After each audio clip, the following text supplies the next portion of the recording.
and Madhusoothanan Vijay, the Manager, Engineering Research, NASSCOM India. Welcome back, Madhu.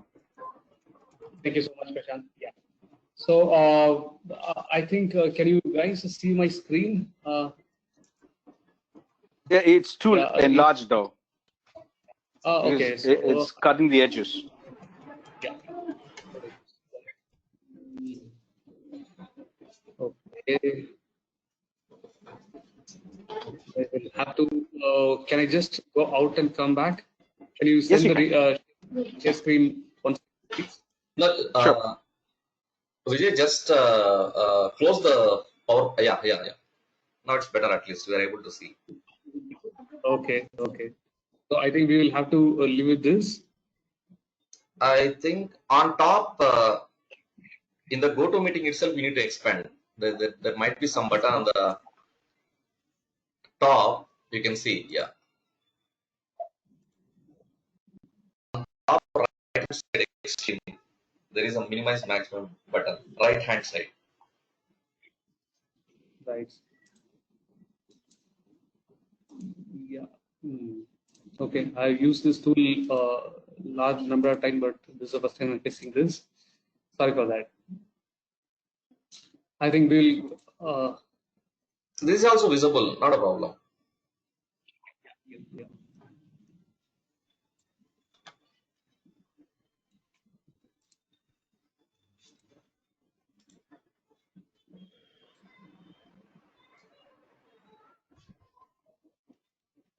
Yeah, perfect. Yes. Okay. Okay. So thank you, Prashant, Mahesh, and the topic for today is actually like emerging stronger from COVID. So the question is, can deep tech be the pivot for the India's growth, right? So this is a big ask actually. So so I will just give a set of context and would like to take a small deep dive into how COVID-19 is different from the 9/11 and the 2008 great financial collapse and the the crisis, right? Like the Spanish flu, which are all being compared. And then what's the impact of COVID-19 on the economy and industry? And just wanted to, I'm always believe in this, that this is time to pole vaulting, not leapfrogging. So you can't walk now. So this is a lot more imperative to this current situation and the emerging technologies and the way forward. So just to dive a little onto this particular thing. So let's take the 1918, 1920, exactly a century back, the Spanish flu. So the kind of scale which has impacted back then, it is about the population. You should also remember that the population was about 1 billion to 1 billion. It is not the current amount of current population. The world's population was very, very less. So in that, actually, it was actually a 3-year complete thing, and the scale we see it as hit.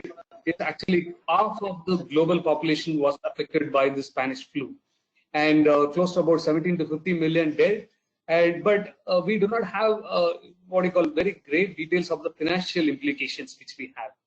And when you take 9/11, right? Why I took 9/11 as an example is, this is one such an event which had hit the airline industry and the hospitality segment to very, very significant level, similar to the current situation. But the thing is that this particular industry, because of this particular event, a lot of things changed. The way we travel today, the kind of security, kind of measures which is taken to protect the citizen traveling. So this is another major impact in the whole global scene. And the third important aspect is actually the economic downturn which has happened in 2008, which is actually a meltdown, which is a recession, which has hit because of the financial institutions crumbling, right? So that has a lot of problems which is created. Is the main problem is actually the unemployment and things like that. The companies entering into recession cycle and things like that. So what's same in COVID is actually this three put together is actually COVID, the current scenario. So you have the scale at which the people have got affected, and the industry is almost hit, and the economic thing is going to a recession, right? So COVID-19 is an important instance where I think this is going to completely reset the way which we are operating. So moving on to the next slide. So actually, like a small tale I just wanted to start of this discussion is actually the mantra for the leaders or the entrepreneurs is that the Stockdale paradox, right? This is coined and put in by Jim Collins in his book Good to Great, actually. So it is actually in these kind of times we should balance between realism and optimism. You can't be over optimistic. You need to stay put on the reality, right? Like we all were expecting that May 3rd, the lockdown might get lifted, but the reality is that we need to live in this situation for a lot more longer time. So when we live in this period, I know, like for the students, for the working professional, a lot of things are running in their mind about their job security, what's going to happen in the next. So being real, we also need to be optimistic. So you must not confuse, must never confuse actually faith that you will prevail in the end, and which you can never afford to lose, right? So with the discipline to comfort the most brutal facts of your current reality, whatever they might be. So it is nothing but, in simple terms, it is hoping for best, but acknowledging and preparing for the worst, right? So like with this, like I'm just entering into the scenario, current scenario. So the current economic impact is actually, like if you see in this graphs, it's from the McKinsey. So we have put it in two major quadrants, right? Like one is actually on the virus spread and public health response, and on the other axis, the x-axis will have the knock-on effects on the economic policy response, right? So predominantly, if you see on the right extreme quadrants, the four quadrants are the ones which likely to resemble what is going to be the way forward, the post-exit scenarios. So we had a detailed interaction with folks. With the industry, actually we did an industry study, and we found that most likely scenario will be in the A3 and A1 quadrant. So A3 could be the less likely, and the A1 could be the most likely scenario of how the coronavirus crisis in the world will lead the complete humanity into. So I would, it is actually kind of, it is not going to be we, it is not going to be you, it is going to be little elongated L is what is going to be. So this is scenario, one scenario which we feel that could be, is that actually the growth of the world. So sorry for that. So each of the economies, right, the big economies, the China, the United States, the Eurozone, and the whole overall globe will likely to rebound by Q4 of this year.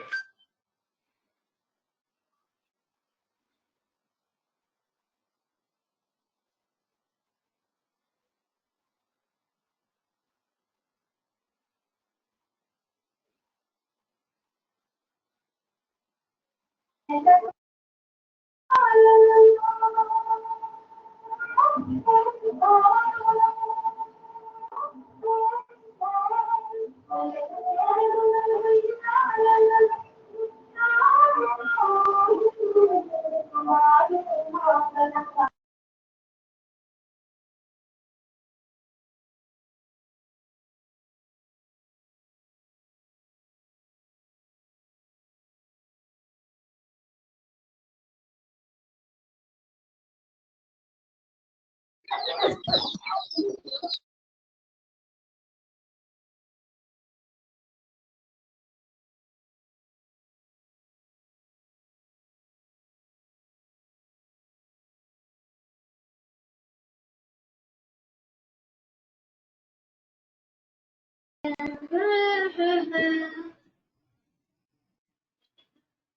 Vijay, I can't hear you anything. Are you speaking? Are you on mute or something?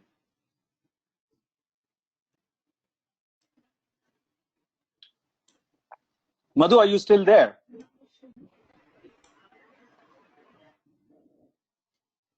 Madhu, we can't hear you.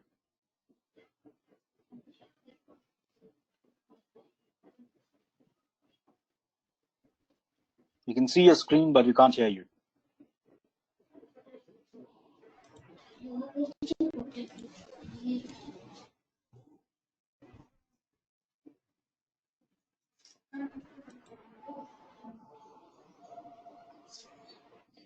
Yeah, I'm audible now. Sorry for that. Hello. Yes, you are, Madhu. Yes, you are. Extremely sorry for that. There is a network disturbance actually. So Murphy's laws always works. So just moving on to so the response is going to be little long actually. So we will come back most probably by end of the beginning of 2021 is what we might have to look at actually. So is what we do. So just moving on to the essence of it. Actually, this is no time for leapfrogging. When we have to come back, we have to come back really, really strong. So we will have to be doing pole vaulting, and the whole set of engineers in this the country and has to nurture the entrepreneurial mindset. So how deep tech can be the answer? See, like the emerging technologies actually are the will create a mass impact. So on the foundational layer, we'll have 5G and the cloud technologies, the low cost memory and the high power computing. On top of it, the whole stack will be developed, be it your artificial intelligence, deep learning, or the blockchain use cases, the cyber security, the industrial IoTs, the AR, VR, the Industry 4.0, even the connected cars. So it's all going to be personalized. So this is emerging technologies holds a key for our recovery in a faster manner, right? So when I say deep tech, I would like to pick AI being more relevant to this audience in the Indian business context, right? So if you see the potential for India, while currently like India actually commands a 19th rank in the global AI capability potential actually, but what we hold is really, really huge. So if you see the kind of economic impact which can add, so we can definitely add about $1 trillion economy purely into AI and things like that by 2035. Right, another 10 years, 15 years from now, it's a huge what do you call business which will emerge out of this. And if you see that purely agriculture in AI by itself will be a $3 billion industry in another 4 to 5 years now. And healthcare will be the fastest to grow with about $8 billion industry by 2025. The rural jobs are going to go up like anything. It can facilitate rural jobs. What the India witnessed in 2000s can witness the same trend by in another 8 to 10 years time. It's about 2.8 million jobs. Currently, the IT and ITS industry holds about 4.5 million jobs. So the overall estimated AI spend going to be about $12 billion by 2025. So it is going to be huge. So just to say that, like, what is important here is that improving the talent skill set and policy measures and investment can make sure that we really adapt AI very, very fast. So if you see this trend, of the total 2000, like I'll put it in the four simple buckets actually: R&D, talent, policy, and funding. If you see that 22,000 PhDs globally available on AI, India has only about 400 of the subject matter experts in this country, the PhD scholars available in this country who specialize in AI. This is actually a serious big gap. AI is knowledge economy, and even now the US and second China holds huge amount of what do you call knowledge in this segment. So this what this helps is that the kind of people like the global MNCs, like the Googles of the world and Microsoft of the world can set up their research centers here in India if we can move this needle up. So when I say on the talent side, so of the total workforce, AI workforce, like is only about 72,000. So when I say the huge numbers, it is actually like when I say 4.5 million workforce, we have only like 72,000, not even a lakh engineers or core working on this. So this about 2,500 positions are still vacant.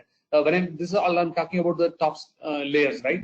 So the bottom layers are not it. Bottom of the pyramid is not. So there is huge amount of programs are being being done. One such initiative is NASSCOM's Future Skills, and hats off to the team behind this AI Fest, which is very essential to bring in all the talents, to focus their energies into learning AI and doing their bit to this national development.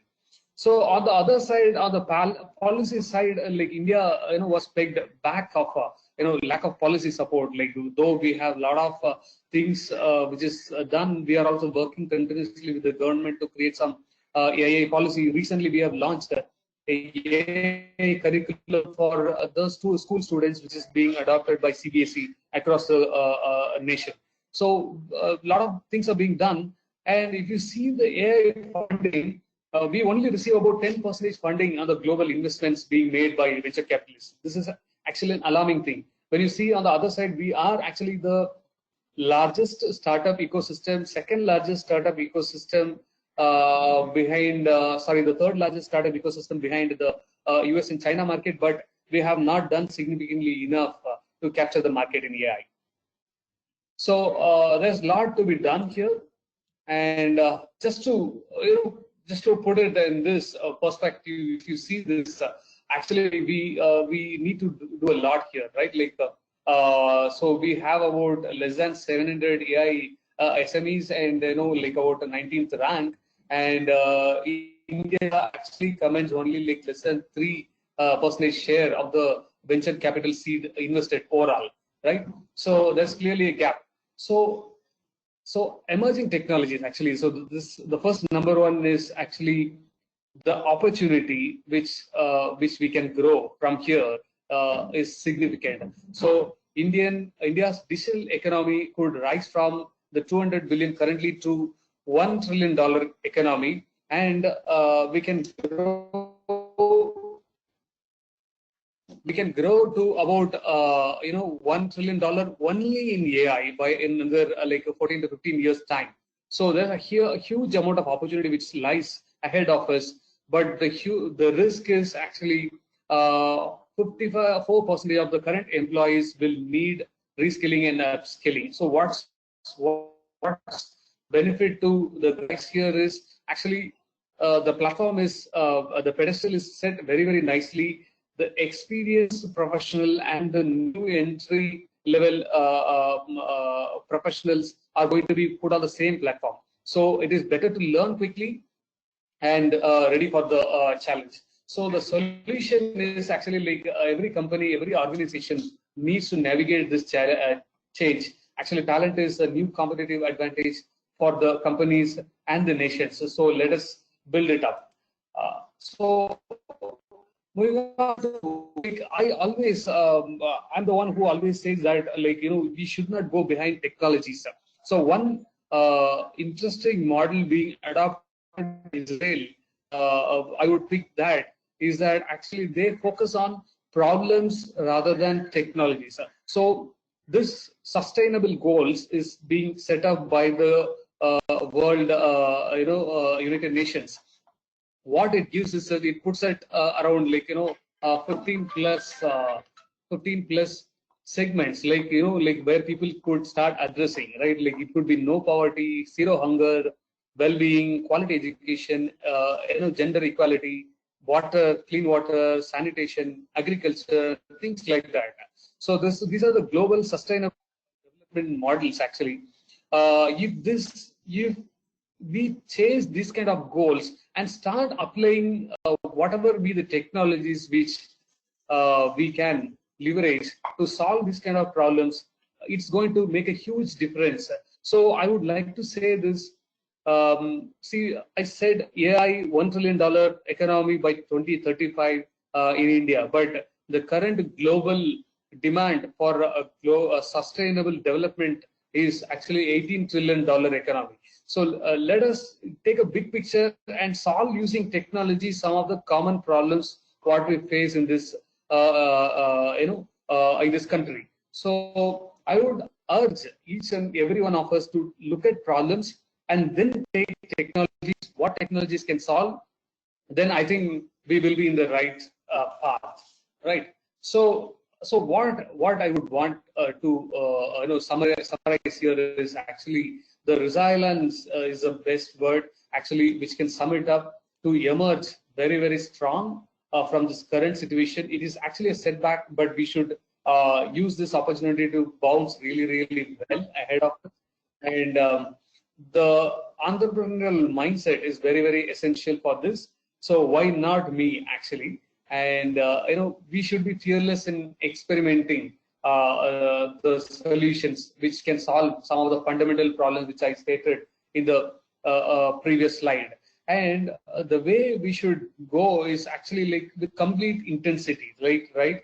The speed, agility, and adaptability with which we can solve some of the problems is going to be the what do you call be the foundation for us to emerge really, really strong.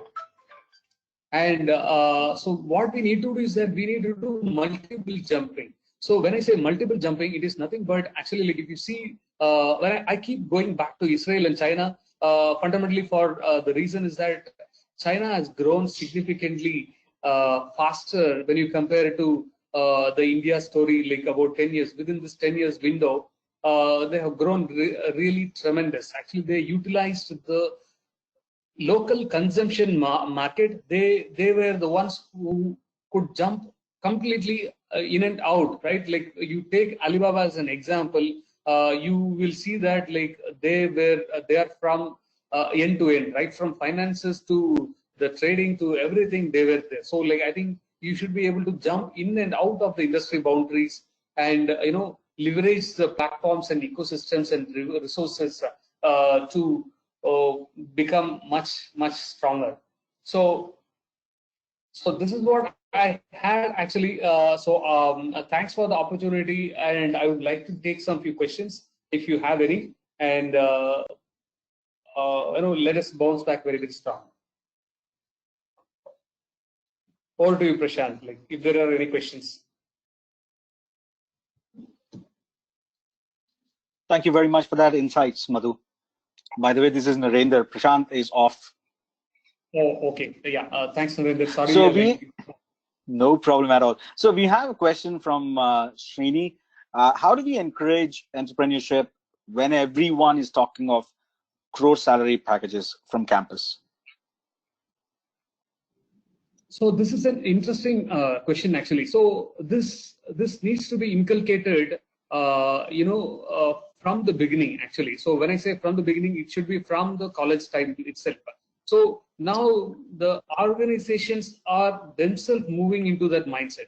So they are no more calling themselves as big organizations. So they are making themselves individual units within each individual has to bring out their entrepreneurial capabilities, the skin into the game, right?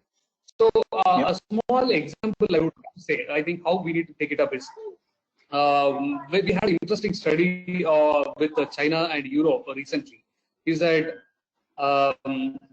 when Chinese invest, the car manufacturer, like, I don't want to name the car manufacturer, they wanted to say that they wanted to design a handle, car handle, door handle. The entrepreneurial mindset difference is like this. When you take to Europe, right?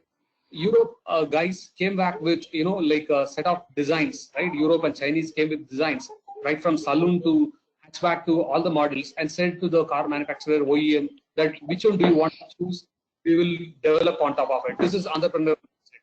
Whereas when you shift the scene locally here, we were asking for complete specific, right? You tell me what I need to do, I can do that for you. So this is a fundamental mindset change. I think this has to be inculcated right from the college time for students to come out much more strong. Thank you very much for that, Madhu. Okay. So we have one last question from Kishore. Can you please share some more info on support for entrepreneurs for SDG? See, for SDG, what does it mean? The question is, can you please share some more info on support for entrepreneurs for SDG from NASSCOM or government? Yeah, we do a lot actually.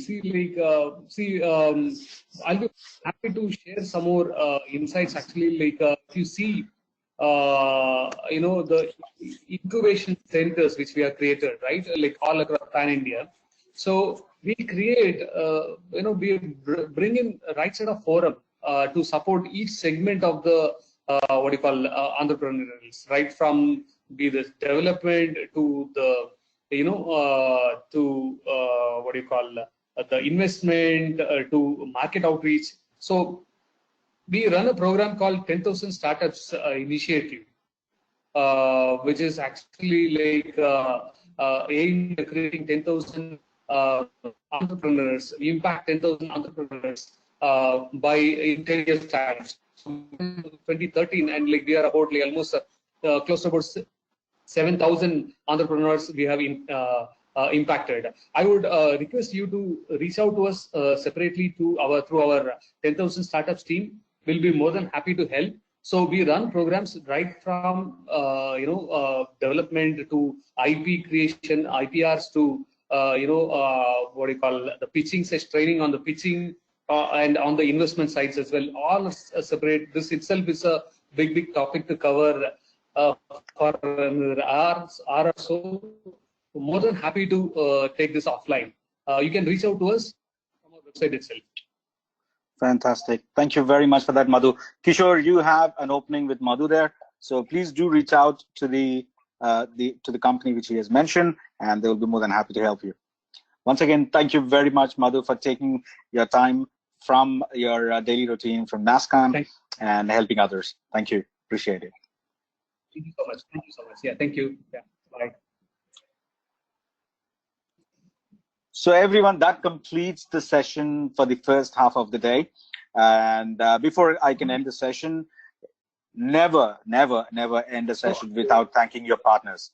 I thank every partner, the automation partner, ISA Hyderabad section, magazine partners, industrial automation, branding partners, Skill Monks, Gold Street, and then we have knowledge partners, Tara AI, Toggle Now, ULS, Decrypt AI, student partners, Cult, Superjar Technologies. Thank you, everybody. Thank you very much to all the panel members. Thank you very much for all the moderators and the participants. We will be joining back to your respective tracks at sharp 2 o'clock. And the emails have already been sent out with your conference details for the respective tracks which are specifically registered by you. Thank you. Have a great day, everybody.